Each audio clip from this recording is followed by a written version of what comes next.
Hashtag Get to February podcast morning recap with our Vince and offers. Wake up and get to the bag, god damn it. Lord woke us up, we might as well get to this bag. Now, yesterday, Nicki Hailey, the person that the media keeps saying has a chance to beat Donald Trump, she put her name in the hat for the Nevada primary.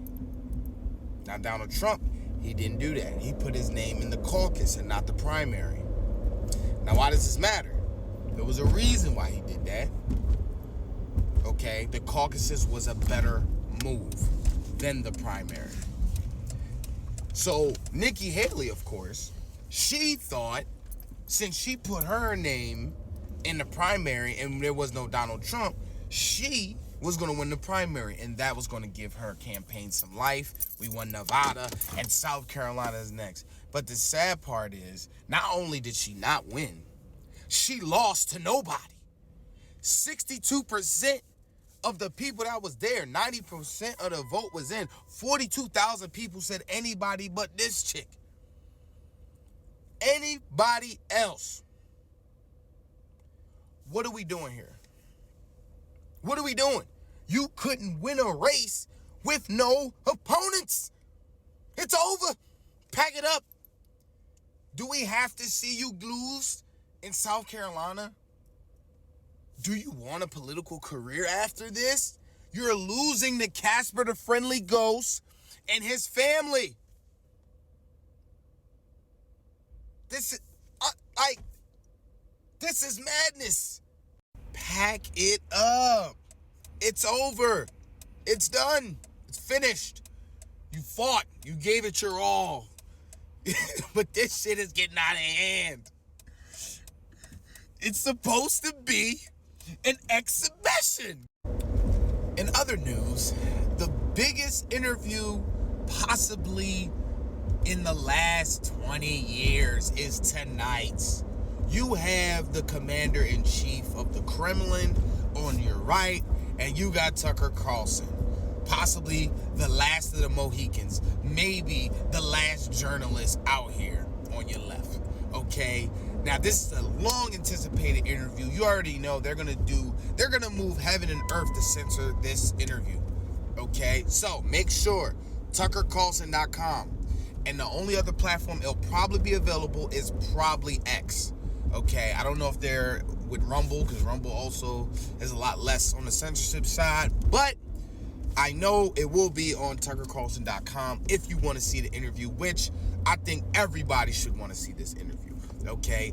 There's 3 sides to a story.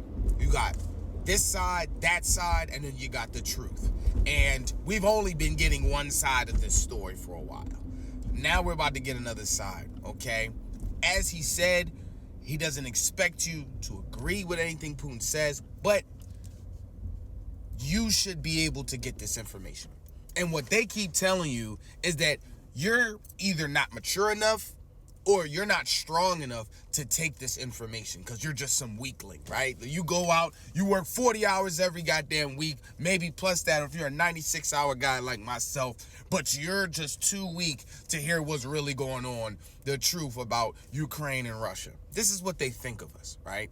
This is how they perceive us, right? We can't get crisis information because we'll just panic. Well, guess what? Daily life is a panic. Every day is a panic. Week to week is a panic, especially in Joe Biden America. Shit, everybody is trying to make it out here. And I think the struggles of daily life almost prepare us for bad news. And we should be able to know. This is what journalism is supposed to be about. This is what the news is supposed to be about. Giving you information that you couldn't acquire on your own. So I'm looking forward to this interview. I will be tuning in, and I will be recapping this interview to see what's going on. I mean, Tucker's been on a roll since he left Fox, which looked like probably, well, since Fox,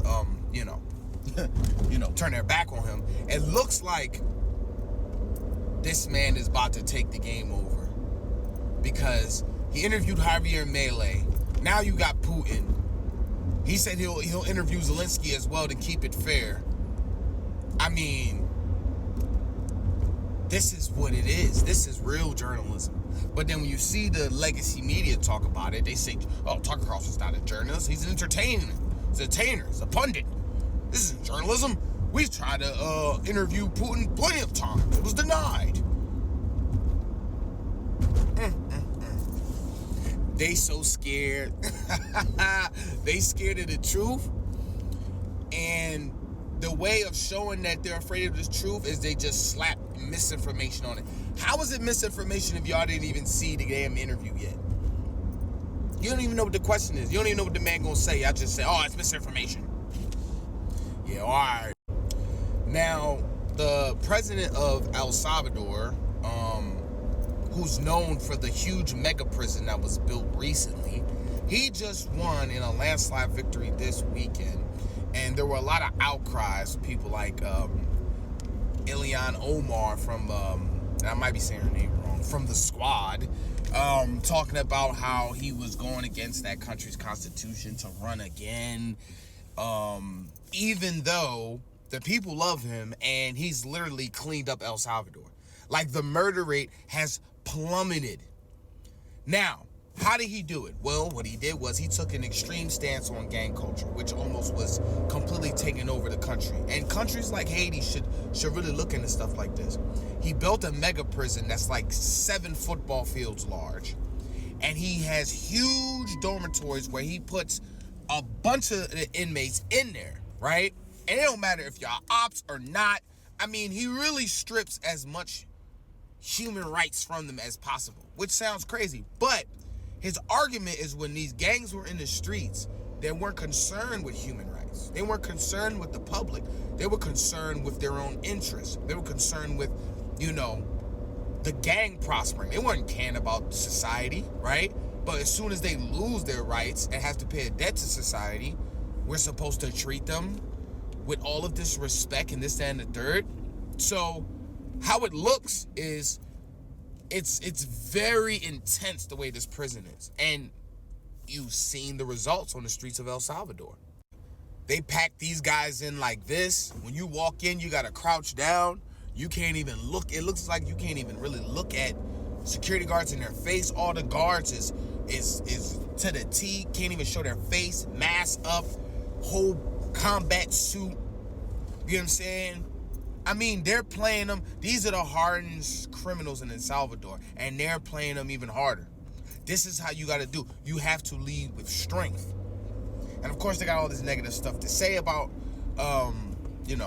El Salvador and what they're doing. But at the end of the day, all right, when you put the well-being of the criminal over the law-abiding citizens, the victims, you get the society that El Salvador had. But they're climbing out of that, and they don't want to go back. They're fed up.